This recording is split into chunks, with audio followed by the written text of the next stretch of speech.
Those are some nice shoes.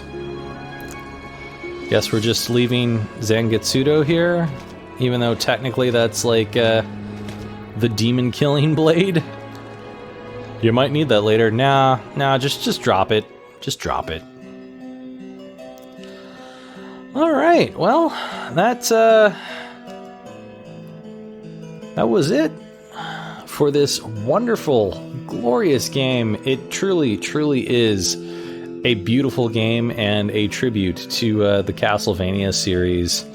I'm sure Igarashi is proud of this amazing, amazing gem that he's created. I sure loved playing it.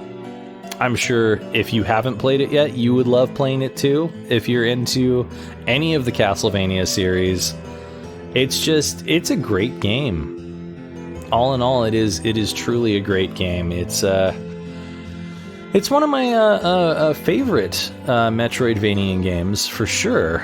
I really like when you have these elements of improving your character through food and stuff. It really reminds me of older Nintendo games like River City Ransom and stuff, which it's fun to get to improve your character and feel like you're working against these odds that require you to constantly strategically plan and build your character until you get to the point that you can actually succeed over it. And this really does that. Not only that, but there's such a huge variety of different weapons and stuff. We didn't even really touch on the 8-bit, 16-bit, and 32-bit weapons that are available, which I would like to probably go back and take a look at. I don't know if I have enough cash that I've generated throughout the playthrough to actually do that, but I certainly would like to see if that's possible. I think there's quite a few different 8-bit weapons to actually get. Man, that hand looks creepy as hell. I wish the whips actually worked like the way that she's swinging it in that little picture there. I feel like whips could have been so much more. I think that's the one really big downfall of this game is the whips. They feel like they could have been so much better. Like, I've played plenty of Castlevania games where the whips are fantastic, so it's not like they didn't know how to make a good whip. I don't know what went wrong with it, honestly. It's really strange. Yeah, I just don't know. I don't know what happened there. But overall, fantastic game. There's so many shards and different ways that you can really come up against any obstacle in this game and just like try things out. And then of course you can get super overpowered, like I did in this playthrough. And I believe, based on all the things that I did, if I do what's the equivalent of New Game Plus, it pretty much lets you check out every single book that's available, so you can even be more overpowered than you were before. Just extra overpowered all over the place. But yeah, I loved playing this. I hope you all have enjoyed this. It definitely, for me, as a Castlevania fan, even though I haven't played through all of them, and I've only really played a few of them,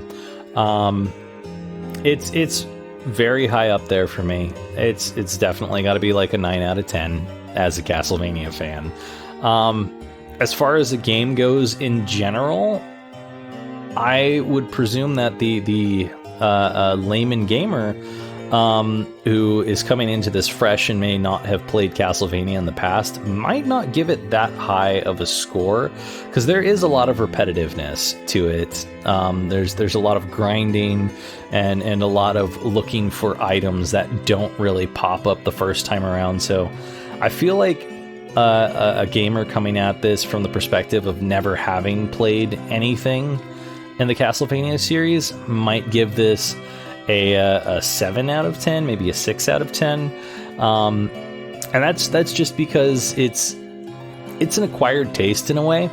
It's a certain type of game series that has been around for a while, and nostalgia definitely puts some rose-colored glasses on it. On top of that, there is definitely some serious bugs in this game. There was consistent times where I would go into a room and have frames drop really heavily. I had the one crash, which I am so happy that it was only that one crash. And then I only had the Windows issue where it was trying to tell me that, oh hey, OneDrive can't connect. Oh my god. Which desynced some audio, but luckily I figured out how to resync it and fix it before it became a major issue. Overall, it works great on the PC. I've played this game on the Switch as well, and it seems like it has a memory leak of some kind, because it crashes near consistently. By the way, there's a little Easter egg here that's passing by with Caraboose sitting on the piano. I know there's been a few of you mentioning Caraboose and the piano. I do actually know about the whole piano thing with Caraboose. I may know one other thing that other people don't quite know or don't care about as much, which I am going to show after these credits. I think it's worth seeing a few of the other things here. And I know there's also a DLC which adds a boss battle with Igarashi himself. I may come back and do that. Just go buy the DLC and put a little a final finale on here with Igarashi and the battle there. You can't use her umbrella in that. You only get the umbrella after that battle with Bloodless. Come on. But yeah, as far as the Nintendo Switch version goes, the memory leak that it has is really bad. As I was trying to play it on the Switch, it was almost a guaranteed thing that whenever I decided to return to the town, if I didn't save first, I was going to lose data, because it often would crash the first NPC that I talked to. And that sucks. That sucks really, really badly. And that is still, to this day, what the game performs like on the Switch. It really, really needs to be changed. I don't know. I don't know that they're going to do anything like that, which really sucks. Are we cool yet? Yes. Yes, Iga, you are definitely cool. But I don't think that there's going to be fixes in there, and I think that really that kind of puts a dark mark on this game, where it could be a near perfect game. There's just so many weird buggy things. I've heard plenty of people are capable of breaking this game horribly, as far as speedrunners go, and that this game is pretty much held together with duct tape and twine. There's not much that's really keeping it working. But it's such a good game. The paint on top, the lipstick on the pig, it doesn't matter. It just looks good. It feels good. It's an enjoyable game overall. Does it work perfectly? No, not really. I mean, I'm not like the best fighting gamer. In memory of John Mazzalupo, a great man and fantastic father, I love and miss you. Chet Mazzalupo. Aww. Dedicated for my Rocky. May he live forever within this project. Love, Ray Eddie. Oh, Rocky the dog head. Oh, you're gonna make me sad.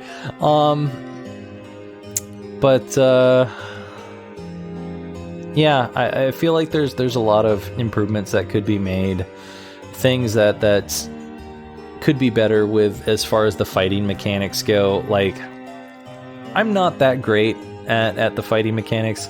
Time you enjoy wasting is not wasted time. Never let anyone say that what you enjoy is a waste. Rich Evans is my kawaii waifu.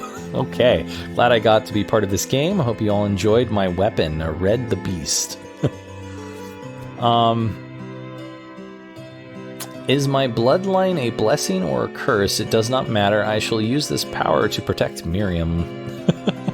So many messages. I really like the love that was put into this, even for all the bugs and all the things that should be fixed. Like, yeah, I can do the same fighting move that I know should be very simple. Like, I'm not that great at it, but I am good enough that I should be able to do it pretty much every time. And sometimes the inputs, they don't work. They just don't do anything. And the same thing with like the invert. I like the idea of invert. I don't like the fact that I have to use basically fighting game inputs to make invert work. Because sometimes it doesn't work and I'll just be sitting there jumping over and over again trying to get invert to work. And then other times it will work perfectly every time that I do the inputs. Why is that? I don't know. I even go as far as making sure I'm using the D-pad so that I'm not like using the analog stick and accidentally pushing to one side or another, and it sometimes just doesn't work. But overall, even with that buggy behavior and sometimes having some unresponsive issues going on, it still is really a fantastic game. It is truly a love letter to the fans of Castlevania, and no one other than Igarashi could ever do something quite this amazing. Like, you can really tell that there is a lot of love put into this game. It's there. You feel it as you go through the game. Is it the greatest story ever told? No. It's campy and hilarious, but it's fun. It is fun. For Kamikaze, my fallen friend, I love and miss you greatly. You will never be forgotten. Oh.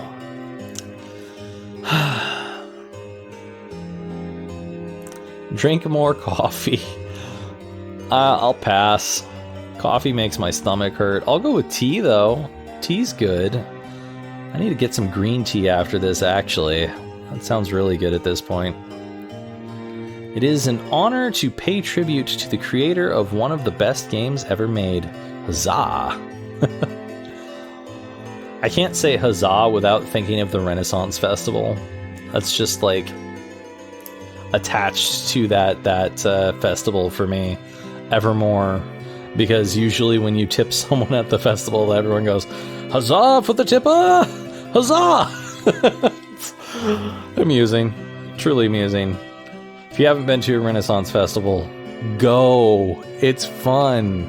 You don't have to get dressed up. Just go. Enjoy it. It's an experience for sure. Just like this game. This game is an experience. I did enjoy this a lot. I really hope that everyone who has watched this has also enjoyed it. We've got the Shovel Knight being thanked here. Yeah. All right. Well, I will leave you all to this these credits, which will probably be over fairly soon anyway. And stay tuned after the credits for a few more little hidden things that I didn't really show during the gameplay, that I just kind of wanted to end with. And thank you for playing. I think we're actually at the end of the credits. I kind of just kept talking through the whole thing. Too much to say.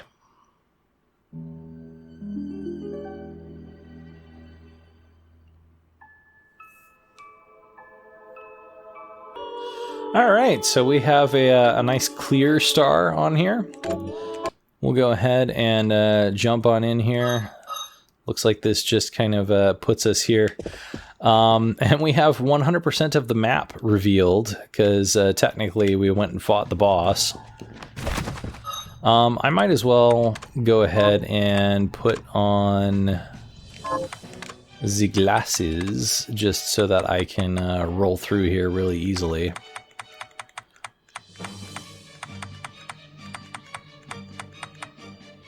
There we go.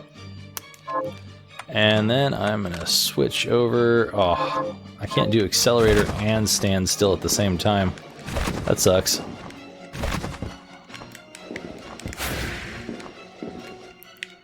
Dimension shift!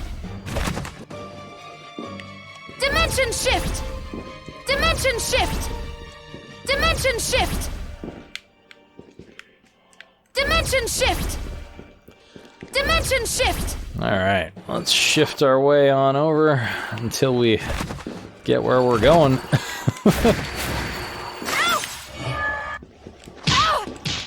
I'm just gonna pass everyone here and get over, or try to get over, to this warp room here. Because I have a very specific place to be. Which is, I believe, going to be right about here.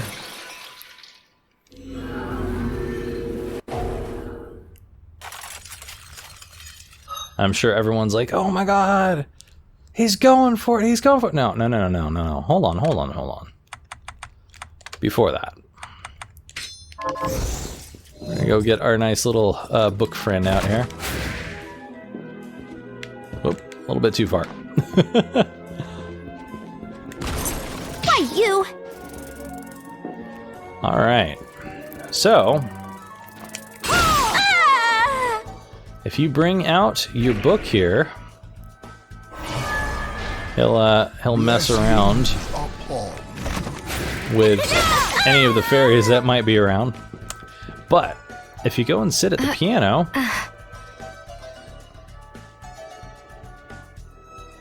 after a while, he will sit down as if he is your music. Not quite perfect, but he does kind of sit there, which is enjoyable. But we are going to go one step further and see the last and what I think is one of the most enjoyable things in the entire game. The archer... No. Caribou's here. And I'll leave you all with this. Bye for now. Cinder and blight veil the air, bring the night, and your eyes they close. Sweet repose suspended. The hours fly, years go by.